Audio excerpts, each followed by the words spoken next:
our next guest, Kevin Lent. He is a franchisees in Sola Salon Studios and spokesperson, Safe Salons of Michigan Coalition. Salons reopened July 15th, and I will tell you, I was a happy camper that day. Kevin, how are you? I'm good, Ronnie. How are you this morning? There were a lot of bad hairdos going on during the shutdown. I am not throwing stones at anyone. I'm still wearing a hat, but I think I just have bad hair, period. You know, for women, we've always had a very strong relationship and powerful relationship with our stylists and our hairdressers. But I think for the first time, men really got to understand how important it is to have that connection. Oh, I agree. I mean, we have a couple of our professionals in a few of my locations that are barbers that strictly do male cuts, and they were as busy, if not busier, some days than the stylists that typically just take care of female clientele. So let's talk a little bit about business. The salons were allowed to reopen. Uh, was it July 15th or June Yeah, 15th? I think it was July July 15th. 15th. Okay, I'm sorry. I was in No, Ohio. no, no, no. It wasn't July 15th. It was June. June 15th. June. Yeah. So you've been back open. How are things going? Because we're not really hearing about big outbreaks at hair salons, which was the concern in the beginning. Yeah, it was a concern. I'm going to just go on a limb and say state by state, it varies in how great a concern that is. When you look at the protocols and the sanitation protocols and, safety protocols for licensed cosmetologists in the state of Michigan, they are some of the most stringent requirements and protocols in the industry across the country. So we were always confident that, if they practiced what they learned, stylists, and barbers, if they put into practice what they learned in cosmetology school and getting licensed, that they would not be a source of spread for this virus whatsoever. And it certainly seems that that's happening for the most part. I can't say it's happening everywhere, but it's happening for the most part. Good compliance with the guidelines. How important do you think it has been for the industry that the governor had a dialogue with people such as yourself when it came to reopening? Oh, extremely important. The one thing that it really struck me and it really hit home going through this shutdown with the salon professionals that have their homes at Sola, one of my locations in Michigan, or just other salon owners and independent chair renters throughout the state. What really struck me is that they really don't have a voice. They're a very big industry. I can't quote off the top of my head how many licensed cosmetologists now there are in Michigan, but I think it's around 10,000. How many are active and how many are dormant, I'm not sure. But that's a big group, and it's also a group of people that tend to be more affected by things like a shutdown. There tend to be a lot of single moms, a lot of minorities working in this profession, and that was really painful for a lot of families. And sometimes, even if they're not from a single person home, they're the primary breadwinner. Kevin Lent joining us on the Oakland County MegaCast. He's a franchisee at Sola Salon Studios and one of the spokespersons for Safe Salons of Michigan Coalition, joining us today on the show. And there was such an outcry by the industry prior to the reopening of the industry by the governor's office. There were protocols that were devised by your group and sent to the governor. There were conversations back and forth about whether it should be opened, whether it shouldn't be. And yours and other industries across the state since, of course, have been allowed to reopen, but some are still shut down. Do you have any advice for those business sectors in trying to communicate with the state and put together plans that they can communicate for how they would reopen safely?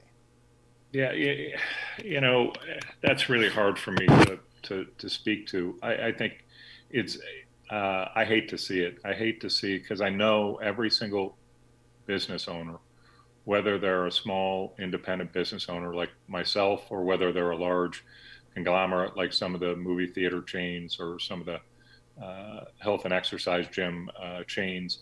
I think that every single one of us is well-intentioned. We're not looking for ways to skirt this. And the worst thing that could happen to me or our industry would be to have, as you said at the outset, 7, 8, 9, 10 outbreaks, that are occurring across the state that can be verifiably traced to a salon. The same with a movie theater, the same with a gym. All these business owners know that the one of the things that could hurt them the most would be to not follow the protocols and allow an outbreak to be traced back to their facility. So, I mean, be vigilant in your efforts, and I guess just keep the pressure on. I mean, that's all we did. We just tried to keep the pressure on. We just tried to, put forth, the best guidelines and protocols, and we modeled it after protocols and guidelines in other states. So, I know when the salons first reopened, they were extremely busy. How has business been recently? So this is an interesting phenomenon that we're discovering, still going on, and affecting our industry. And that is there's some strong headwinds right now in our business, and I think the primary one continues to be the coronavirus, the COVID-19. And while all the stylists were super busy right after we opened, probably for 6 to 7, maybe 8 weeks, what we have heard and talked to other stylists and salon owners about is that there's still about between 10 and 20% of clients that are staying away from hair salons, regardless of the safety protocols or anything like that. They're just not ready to return to a salon. And so we're starting to see that affect revenues. Again, they got through that first wave of clients that were, couldn't wait to get in and all of that. And then they got a little second wave of people that, were still comfortable or were comfortable going to salons. And then, you have this period now where they're finding, their business is a little slower. The other headwind that we're facing in the industry, Ronnie, is home, people being at home for work and school. So a lot of our professionals are saying, yikes, my 8-year-old is in school all day from home. I can't leave him home by himself or herself and trust that they'll, do the right things online and all of that and go to work and cut hair. And so their hours are shifting. They're working later in the evenings. They're coming in later in the day, maybe when a spouse comes home from their job. But that has the potential to impact our industry collectively through the end of the year and beyond as schools decide what they're going to do. Yeah, and how are the salons doing when it comes to employees? Are there some employees that didn't come back? And so many businesses right now are impacted with an employee shortage.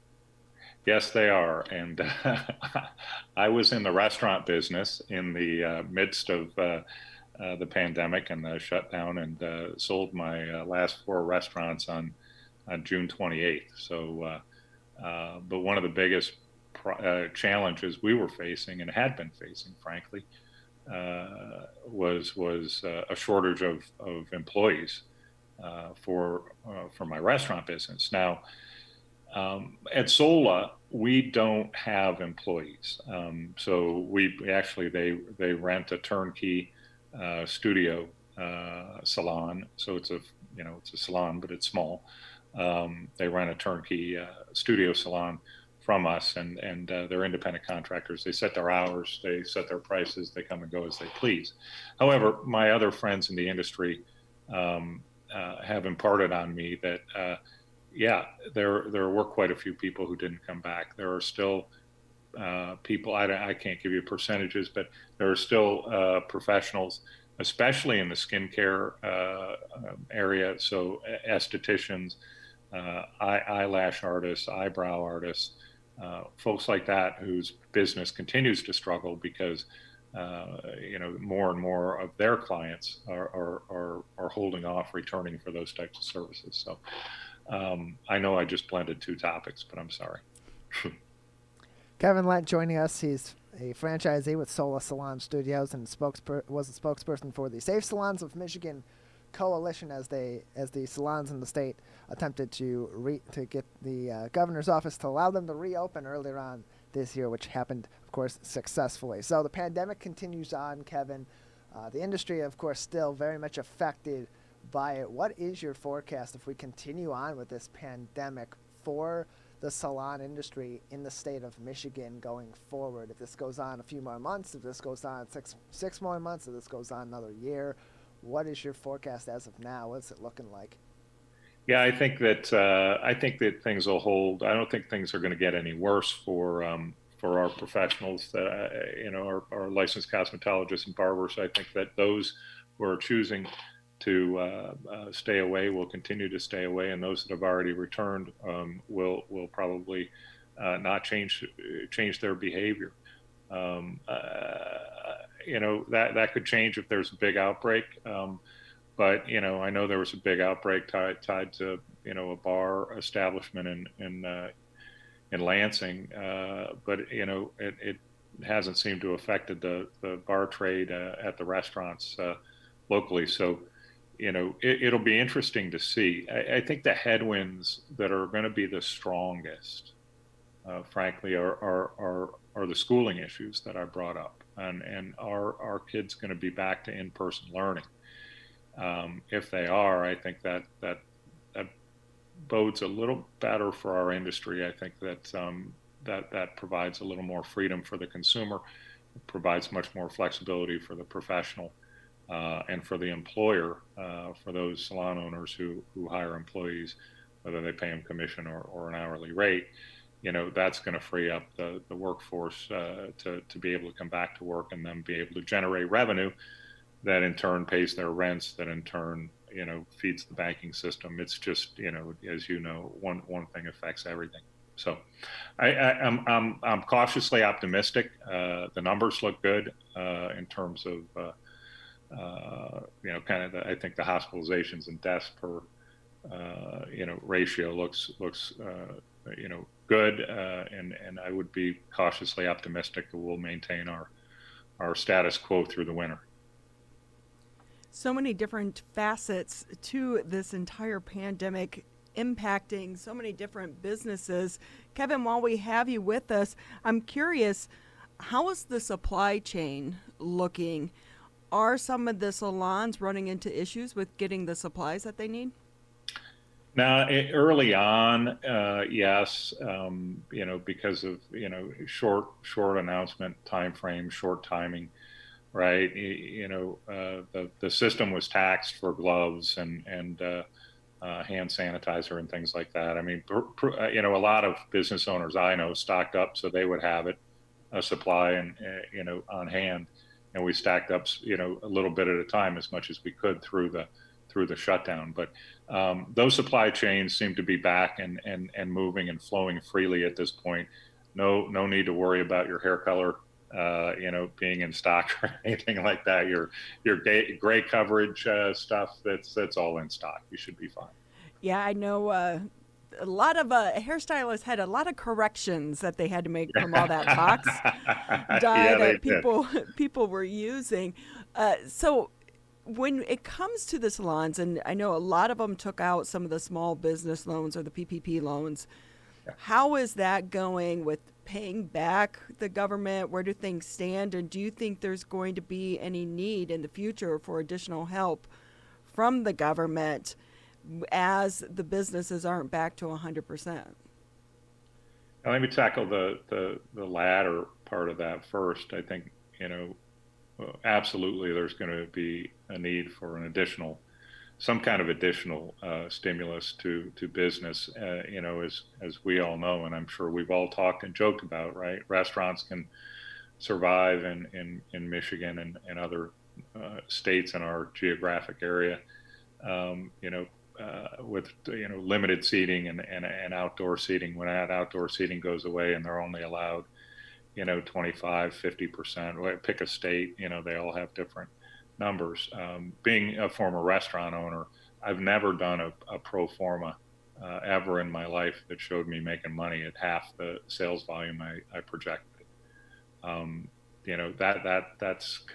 That's really concerning about what's going to happen to that industry as we move forward into the winter and they can't see people outside, as efficiently or effectively as they do today. And if they're continued to be handcuffed by occupancy restrictions, then there's going to be a lot more places getting closed down. There's also some need for helping businesses, and I'm going to be selfish, like ours, that are not employee-based businesses, that are businesses nonetheless and provide significant positive impact to the economy. But we're a house full of independent contractors, so I have no employees and therefore not eligible for any of the PPP. That was difficult because conversely our professionals in our buildings are independent contractors that employ no one as well. So they were literally either at the mercy of the unemployment system or trying to get a emergency disaster loan through the SBA, which a portion of which potentially is forgivable, 10,000 of which. Those were very difficult to get unless you had lending relationships. Even PPP was very difficult without a strong participatory lender in the program. And so it really was not any of the government stimulus in the first round was not good for my business. I know for some salon owners who employ either through hourly or commission, they fared a little better. They were able to get PPP loans because they do have employees. But again, another, a salon unlike ours, but may have, 10 chairs in it and it's all chair rental. They would not have any employees. They would not have been eligible for the PPP. So I think, whatever round of stimulus this comes in, hopefully it's the next one. They need to address these businesses, a lot of businesses in the country that don't fit in the box. They're new paradigms in the industry that were left behind. Kevin Lent joining us on the Oakland County MegaCast, the franchisee with Sola Salon Studios and the spokesperson for the Safe Salons of Michigan Coalition. Just another couple minutes with you before we have to let you go. Kevin, anything else you'd like to discuss with us today? No, I actually kind of want to go back to that whole thing about the professionals in the beauty industry in Michigan not having voice. And it's not just Michigan, I shouldn't say that.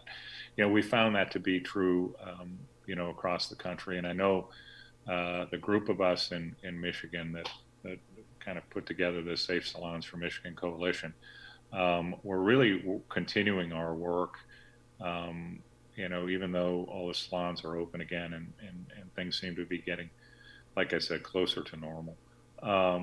But we left something undone, and that is to try to figure out how we get a voice in the state of Michigan for this industry that is filled with such wonderful people who are professionally trained. They spend thousands of dollars going to school, trade schools. They spend thousands of dollars getting licensing. They spend years, developing their clientele, and they need a voice.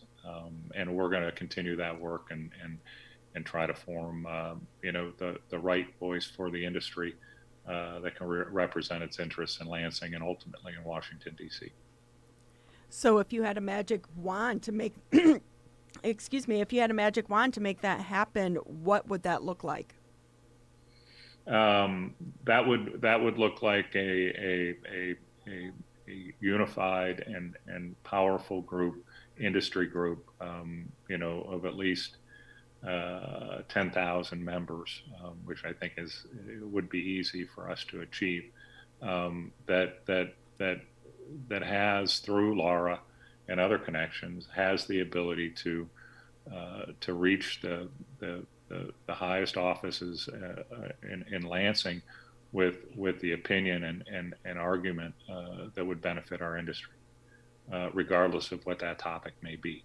I know there was some talk about deregulating the industry as we went through this shutdown, and we were able to get with the folks that kind of brought that idea up in the state legislature and say, hey, wait a minute, we understand the reasoning behind this, but this is a backfire. This is not good for Michigan. This is not good for our licensed cosmetologists. It won't be good for the industry, and it won't be good for the consumer. And I think, through that, our ability to, connect with those folks quickly and explain the industry side of the issue, that was paramount in getting that proposal withdrawn. What do you think will be a long-lasting positive thing that came out of this crisis for the industry?